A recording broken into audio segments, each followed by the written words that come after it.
What's going on, guys? Welcome back to another video. Yes, we are still in lockdown. My hair is still growing in every direction, but I'm going to keep going with these videos. Let me show you what we're doing today. Alright guys, well I got a package from Summit Racing. I ordered it last week and I didn't think it was going to be in on time, but it's here. Hopefully I got enough time to be working with it and get done what I want. So, let me open it and show you what I got here. We got some flyers and the invoice. We got some magazines. Not bad. But the most important thing right here.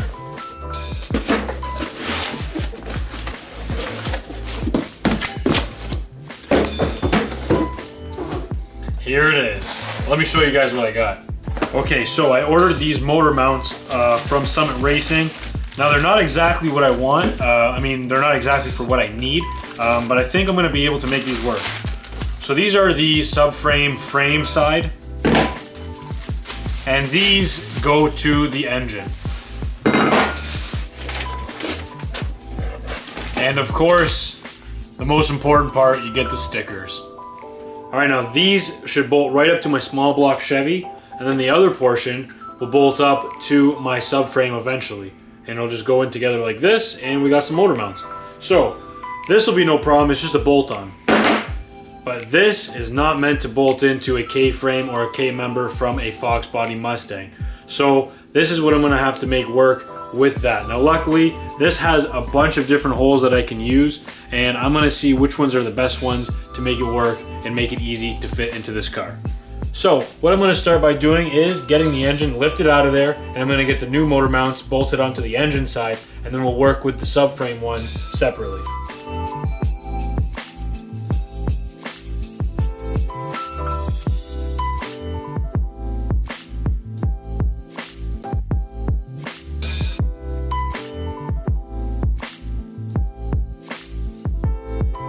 Alright guys, so what I want to do first before I get this engine and transmission pulled out of here, I got to mark on the firewall and the transmission tunnel where I'm going to have to cut off, because I know I'm going to have to cut off more because the engine's going to go a little bit higher than what I originally had it sitting at.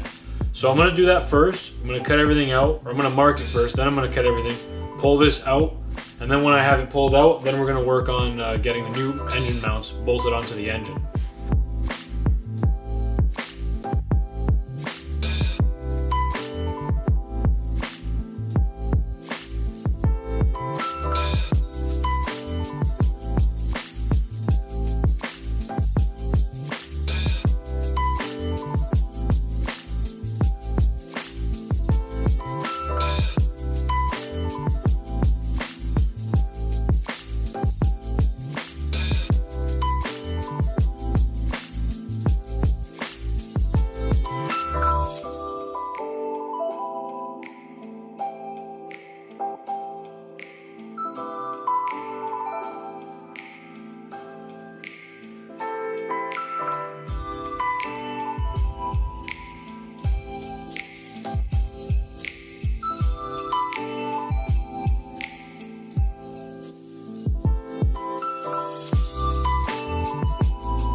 Alright guys, so you saw me cut out the trans tunnel a little bit more, and I actually don't think I need to cut any more of the firewall.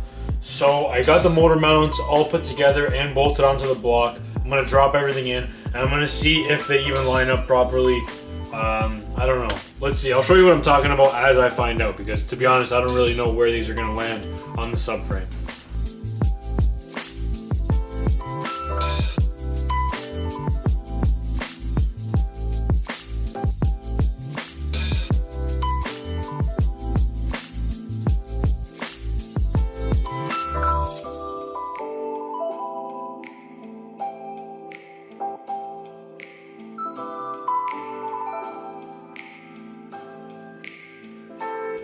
Alright guys, I'm gonna see if I can get this on camera. Oh yeah, I think so.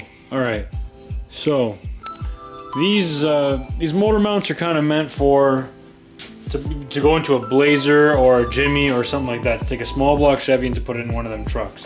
So I figured it was close enough that I could actually customize this to fit it into here. Now this is the issue that I'm running into. Because there's options for where I can bolt the motor mounts into, this part here, it's not letting the entire motor mount sit flat because it's hitting here. So I'm contemplating it, I'm still thinking about it, but I'm pretty sure I gotta cut this off so that I can go all the way down and sit flat. So yeah, I just don't want to make a decision like that and cut them and then realize I needed them later. So that's kind of where I'm at right now. Alright, well I decided I'm going to cut it. I marked it where I'm going to have to cut it. I can't really figure out the back side, so to cut it anyways I got to pull this whole engine out and then I'll be able to figure out where I need to cut it, but I don't know, let's hope for the best. Okay, so you can see here I gotta cut this little tab off and I gotta match it on the back here as well. So I gotta cut that flat. Same with on this one here. And while I got these out, I'm gonna cut these, but then the plate that I'm actually bolting this side to the frame, it's not big enough. So I'm gonna be taking some metal, I'm gonna trace this onto some metal and cut that plate out. And I was talking to my friends, they gave me this idea, and my father-in-law had the same idea as well actually.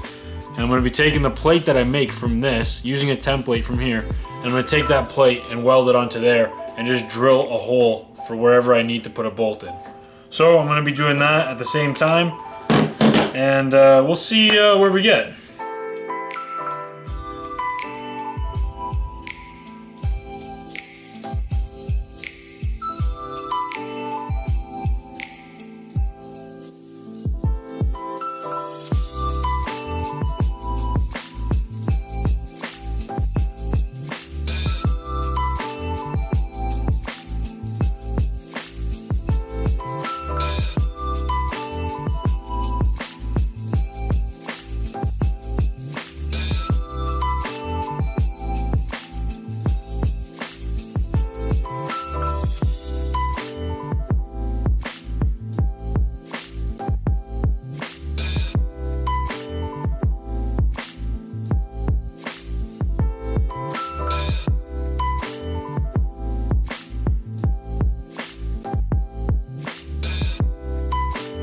Okay, so now I got both of these cut flat so that they should work now. And then I got these two plates that I'm going to be welding onto the subframe, but I need to drill my holes first. So I'm going to take these over to Fred's house and use the drill press again and get these ready, and then we'll be that much closer to getting this done. Alright guys, so I got these plates drilled out. There's one here, and they're meant to go like this. So I can drop 2 bolts in the bottom here, and then 1 bolt up top. And then these are going to be welded on top of the plates in the car. And I'm going to obviously reinforce them after I get them in place, but at least these will get my motor mounts bolted into the car. And then I've also cut these like I showed you yesterday, so I'm going to get these bolted onto the block right now. Alright guys, so I kind of got carried away actually. I was getting frustrated. I kept trying to fit this thing in and it wasn't working with those motor mounts, so I was just trying to brainstorm on the fly, and I ended up actually using the original Chevy motor mounts that go to the block, and then these universal motor mounts that go wherever I need to make them go. And I'm making that work a little bit better because I'll show you what I'm talking about here. One sec. One of the issues that I was finding was that there's an offset, so the engine gets bolted right here and then it gets bolted to the frame right here, so it's offset about 3-4 inches. And what that does is it pushes the block forward or backwards, and I don't want to go too far back, I don't want to go too far forward. If I had them lined up perfectly so that they weren't offset at all, then I would be centered in between the struts and I would have the engine in a way better spot. So that's one thing that I was trying to figure out. The second thing was getting the angle that the block and the frame are sitting and lining up with these holes, and it just wasn't working that good. But I was just trying to brainstorm and think as I was going, and I realized I still got the Chevy ones. I put those on using the other motor mounts that I bought, and I think I'm in better shape. But now, since the engine's going to be sitting a little further back where it needs to actually sit, I have to cut more of the firewall. So I'm going to be cutting the firewall, moving the engine back a little bit, and hopefully we'll be in a better spot now.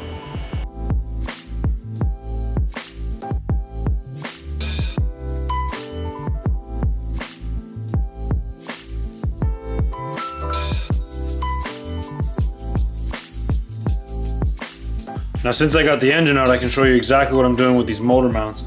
Yeah, the spacing is a little bit different here, and I'm gonna have to figure out a way to like space this out, but at least I can get them mounted center of where it needs to be, and it'll be a lot better this way, I think. So now we got more room with the firewall cut, so I'm gonna drop this back in. Alright, well, you can see that it's much better now. It's very close to where it needs to be, so I gotta figure out how to get the plates in there and make sure everything's square. And it's pretty much like that on both sides, so we're pretty good. Now we are getting pretty close to the firewall here, so I think I'm going to have to cut a lot more out of the firewall. Basically a portion of the engine is going to be sticking through the firewall. Along with the back here, the distributor needs to fit here, so there's going to be a huge chunk of the firewall that I'm going to have to cut out of there. And on top of that, I'm still going to have to cut out more to make a transmission fit here. So honestly, I'm in a position right now where I'm getting very close to getting this in, and at least figuring out, you know, baby steps going forward to figure out how I'm getting this in. But I'm realizing since I don't have the transmission that I'm going to be using, I'm kind of mocking this up, like, you know, with my imagination. I kind of want to get the transmission that I'm going to be using already bolted up to the back of this block so that I know where everything's going to sit. That way I can even put the transmission mount in to help me just hold it up so that it's not just tipping in the back with the tailstock. So I might just leave it at that for now. Until then, I'm going to just be looking for a transmission. I might put this on hold. I think I'm going to start moving to the back and worrying about the rear end and tearing that down and getting the rear axle in with the 4-link. So we'll see what happens in the next few weeks. I don't really know, but regardless, I will keep you guys updated. I knew that this wasn't going to be easy. It's going to take some time, but as long as I keep picking away at it, I should get to where I need to be. So I'm not bummed out. Just, you know, a little frustrated. Got to take a little bit of a break, but I'm happy that I made some progress. That's all that matters. So anyways, guys, again, thank you guys for watching. And if you guys have any input on what I'm doing or any suggestions at all, let me know. Anything would help. I mean, I'm figuring this out mostly on my own. So any help from you guys would be greatly appreciated. And again, don't forget to leave a like. Helps the video out and the whole channel a lot. And again, I want to say thank you guys. I appreciate it, and we'll see you next week.